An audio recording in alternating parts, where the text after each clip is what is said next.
morning and welcome to Radio Friends on Thursday, July the 16th. Hope you're doing well today. I've got KEN MIDKIFF in the studio with us today, and we are properly social distanced. Good to have you here, yes, Ken. And you're at least 6 feet away. I'm 7.5 feet away from you. Oh, okay. So well, just to verify everything, when people come in to the building, they've got a mask on. Come into the studio with a mask on, and then we sit down and take the mask off 7.5 feet away. So we're trying to stay as healthy as we possibly can and not spread it. If I get COVID-19, I'll blame you. Well, no, you can't because we are distanced there. But anyway, KEN MIDKIFF, he writes an op-ed piece for the Missourian. Do you still do anything for the Trib? No. Okay. I do not.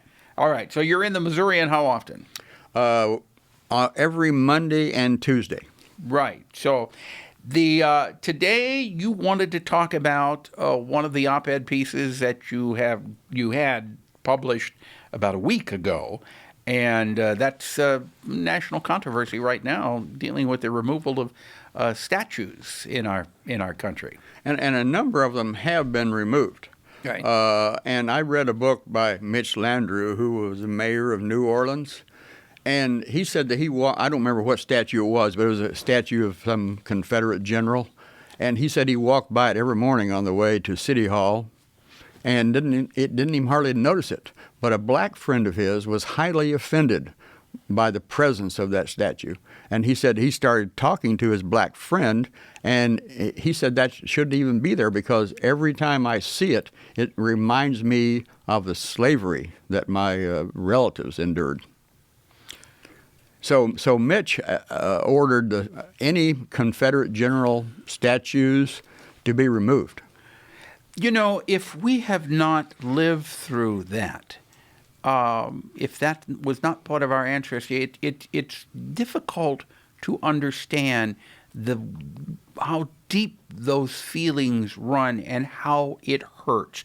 When I stop and think about it, I realize that for years, I didn't give it a lot of consideration about the statues. Nor did I. The statues were there, okay.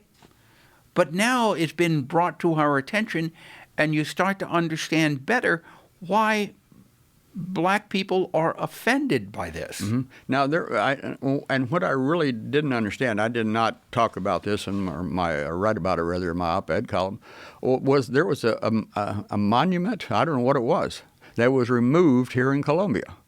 And I was not even aware of its presence. I don't know where it was, nor what it was a monument to. So you don't know what the monument was? No.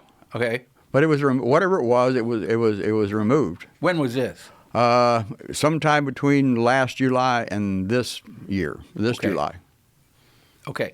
So the bottom line here, what are your thoughts on this? My thoughts are, like Germany, and I did write about this.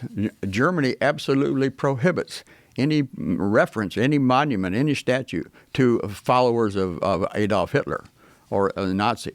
And so why are we honoring people who were traitors to this country? They were advocating removal of secession, it was called, from the Union. I mean, that was what the war was all about. It was not really about slavery so much, although the states that seceded were advocating states' rights, which meant the right to own human beings. So in that sense, the Confederate generals were traitors to the United States because the northern states, including this one, outlawed slavery. The southern states insisted that it should be continued. So that is what the war was about, and Yes. the southern states wanted to not be a part of the United States Right. any longer. When you think of it that way, wheels start to turn a little bit. Yeah. And one of my favorite places in the world, really, is Charleston, South Carolina. And they don't refer to the Civil War. They refer to it as the War of Northern Aggression. So, That's what they call it? yeah. The War of Northern Aggression. Yeah. Now, when you look back on history, though, so many of our founding fathers, if not all of the founding fathers, actually owned slaves, didn't they? They did. Yeah, including George Washington, who was our first president. So, what do you say about a statue of George Washington? I'm not aware that there are any, but there may be. According to the Southern Poverty Law Center, there are 771 statues or monuments to Confederate generals. Okay. In the United States. That's the Southern Poverty Law Center. They calculate, and there were, I wrote it down somewhere. There are, I think, 1,800 monuments and statues as of June 9th this year. In our country. In our country. And the thing is now, this is all open for discussion. People are thinking about it.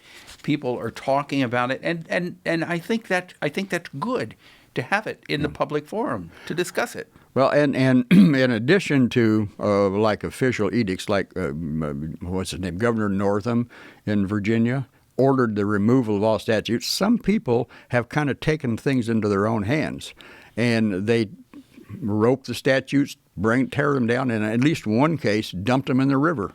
So, well, I think that what Columbia did should serve as an example. If a statue to a Confederate general is offensive to a segment of this population, that statue and monument should be removed. Okay.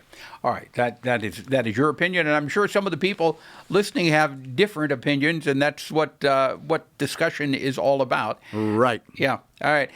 What's your next column coming out in the Missourian, or do you know yet? It will be I don't know. I don't decide. There's so many issues that I have opinions There's so many about. things you can talk about and complain about. Yeah, it'll be a week from today. All right. Ken Midkiff, I do appreciate you coming by and sharing your thoughts with us. You were a member of the Sierra Club for many years. I was. Yeah, you're not any longer? I'm just a member. Right. I mean, but you were a spokesman for the Sierra Club. Yes, I was actually chapter director. Yeah. And I was a lobbyist down in Jeff City. That's a good organization. And when the persons that I really liked in Jeff City left, and a new regime took over, I left too. All right. Okay, Ken, I appreciate you coming by and sharing your thoughts with us today. Look for him in the Columbia Missourian, a good newspaper. We're out of time. If there's something you would like to hear or see, I would love to hear from you. Just drop me an email. That's pepperp@missouri.edu. And wear your mask if you're going to be out in public. Remember, you're wearing that mask to protect the other person, too. See you tomorrow. Bye-bye.